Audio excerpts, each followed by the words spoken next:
English literature is one of the richest literatures of the world, being the literature of a great nation which, though inhabiting a small island off the west coast of Europe, has made its mark in the world on account of her in spirit of adventure, perseverance, and tenacity. It reflects these characteristics of a great people. It has vitality, rich variety, and continuity. As literature is the reflection of society, the various changes which have come about in English society from the earliest to the modern time have left their stamp on English literature. Thus, in order to appreciate properly the various phases of English literature knowledge of English social and political history is essential. For example, we cannot form a just estimate of Chaucer without taking into account the characteristics of the period in which he was living or of Shakespeare without taking proper notice of the great events which were taking place during the reign of Elizabeth. The same in the case with other great figures and important movements in English literature. When we study history of English literature from the earliest to modern times, we find that it has passed through certain definite phases, each having marked characteristics. These phases may be termed as ages or periods, which are named after the central literary figures or the important rules of England. Thus, we have the ages of Chaucer, Shakespearean, Milton, Dryden, Pope, and Johnson. Wordsworth, Tennyson, Hardy, and on the other hand, the Elizabethan age, the Jacobean period, and the age of Queen Anne, the Victorian age, the Georgian period. Some of these phases are named after certain literary movements as the Classical age, the Romantic age, while other after certain important historical eras as the medieval period, Anglo-Saxon period, and Anglo-Norman period. These literary phases are also named by some literary historians after the centuries as the 17th century literature, 18th century literature, 19th century literature, and 20th century literature. These ages and periods naturally overlap each other and they are not to be followed strictly, but it is essential to keep them in mind in order to follow the growth of English literature and its silent and distinctive characteristics during the various periods of its development. Now let us we have a critical survey of the background and development of English literature from the earliest time up to the present age. So, the Anglo Saxon age, our Old English period, it was start from 670 and to 1100. The earliest phase of English literature started with Anglo-Saxon literature of the Angles and Saxons, the ancestors of English race, much before they occupied Britain. English was the common name and tongue of these tribes. Before they occupied Britain, they lived along the coasts of Sweden and Denmark, and the land which they occupied was called Angle Land. These tribes were fearless and adventurous and brave, and during the later years of Roman occupation of Britain, they kept the British coast in terror. Like other nations, they sang at their feasts about battles, gods, and their ancestral heroes, and some of these chiefs were also bards. It was in these songs of religion, wars, and agriculture that English poetry began in the ancient Eagle land and while Britain was still a Roman province. Though much of this Anglo Saxon poetry is lost, there are still some fragments left. For example, Widsith describes continental courts visited in imagination by a far wandering poet. World here tells how Walter of Aquitaine withstood a host of foes in the passes of Vosges. The splendid fragment called The Fight at Finnsburg deals with the same favorite themes of battle against fearful odds and complaint of Dever describes the disappointment of a lover. The most important poem of this period is Beowulf. It is a tale of adventures of Beowulf, the hero who is champion and slayer of monsters. The incidents in it are such as may be found in hundreds of the other stories, but what makes it really interesting and different from later romances is that it is full of all sorts of references and allusions to great events, to the fortunes of kings and nations. There is thus an historical background.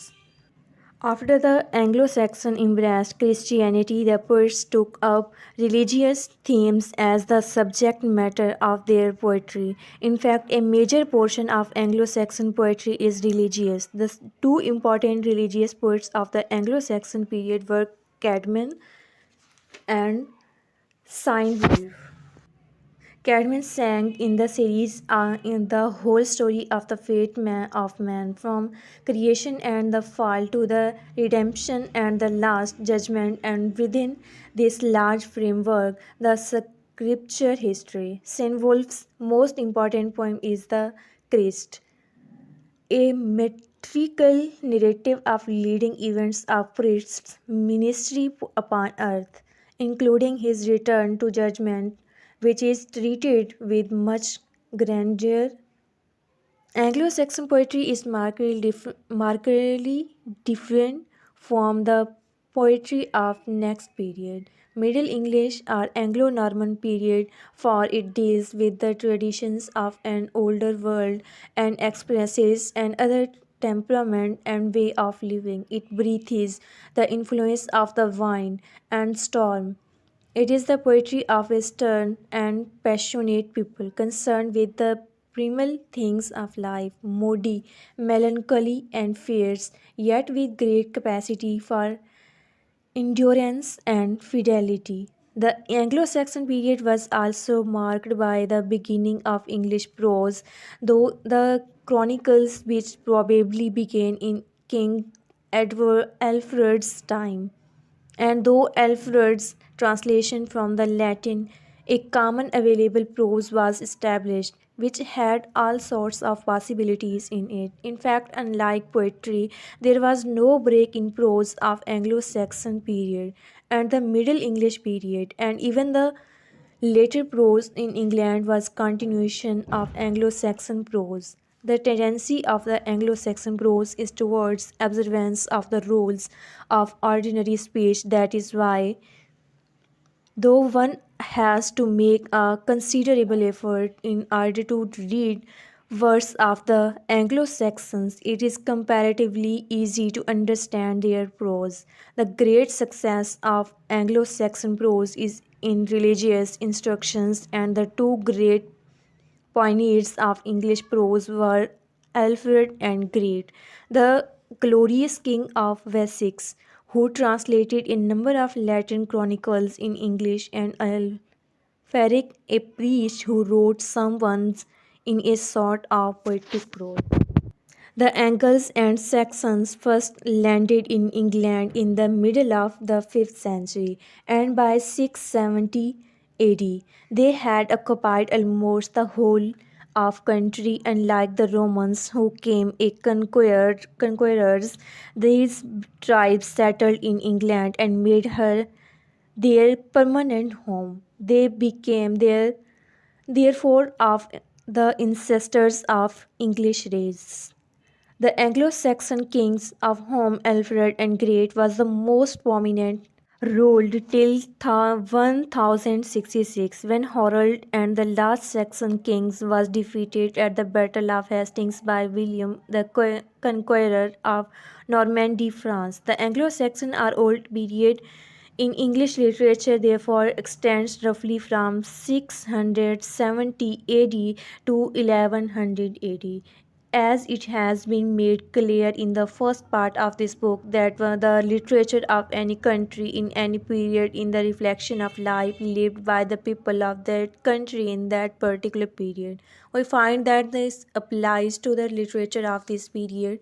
The Angles and Saxons combine in themselves opposing traits of character, savagery, and sentiment, rough living and deep feeling, splendid courage and deep melancholy resulting from thinking about the unanswered problem of death. Thus, they lived a rich external as well as internal life, and it is especially the latter which is the basis of their rich literature. To these brave, the fearless fighters' love of tarnished glory, and the happy domestic life and virtues made great appeal. They followed in their life five great principles: love of personal freedom, responsiveness to nature, religious love for womanhood, and struggle for glory.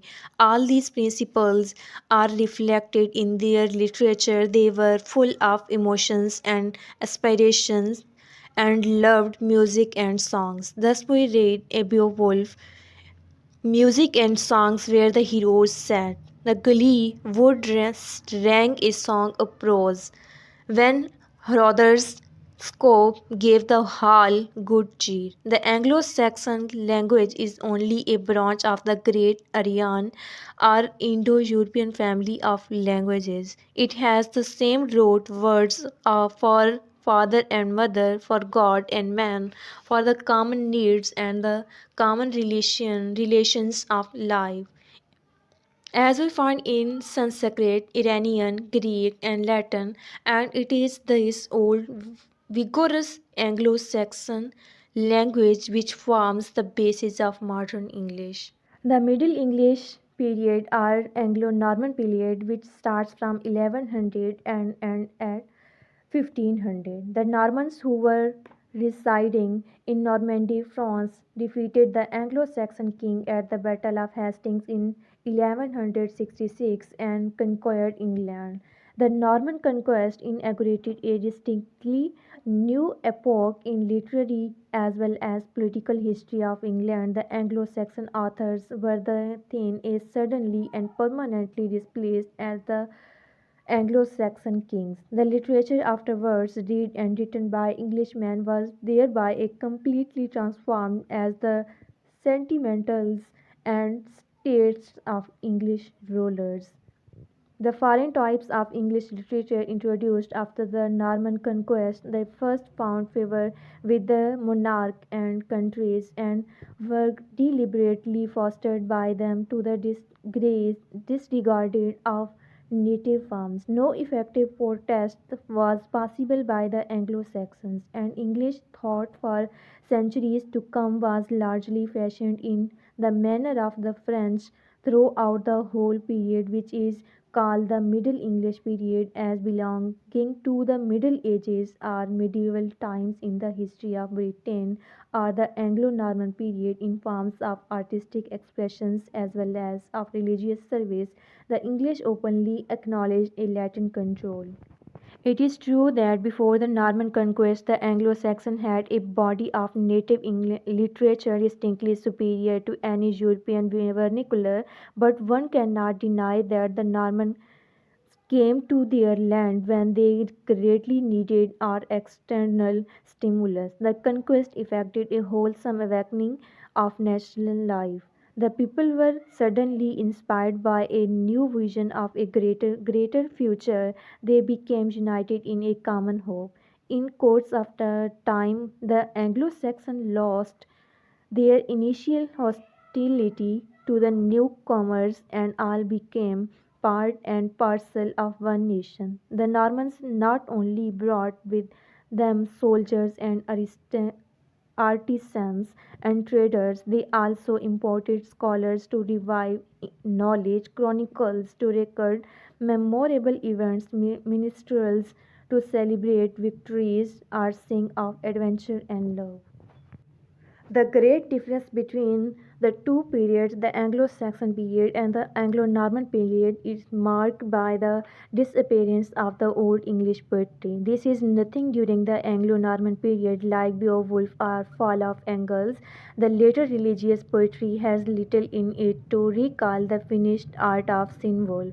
Anglo Saxon poetry, whether derived from heathendom or from the church, has ideas and manners of its own. It comes to perfection and then it dies away. It seems that Anglo Saxon poetry grows to reach maturity and then disappears as with the new forms of language and under new influences the political education started again, and so the poetry of Anglo-Norman period has nothing in common the Anglo-Saxon poetry. The most obvious change in literary expression appears in the vehicle employed. The for centuries Latin had been more or less spoken or written by the clergy in England. The conquest, which led to the reunion of the monasteries and tightening of the ties with Rome, determined its more extensive use. Still more important, as a result of foreign sentiment in court and castle, it caused writings in the English vernacular to be disregarded and established French as the national speech of the cultivated and the high born. The clergy insisted on the use of Latin, nobility on the use of French. No one of influence saw the utility of English as a means of perpetuating thought, and for nearly 3 centuries very few works appeared in the native tongue.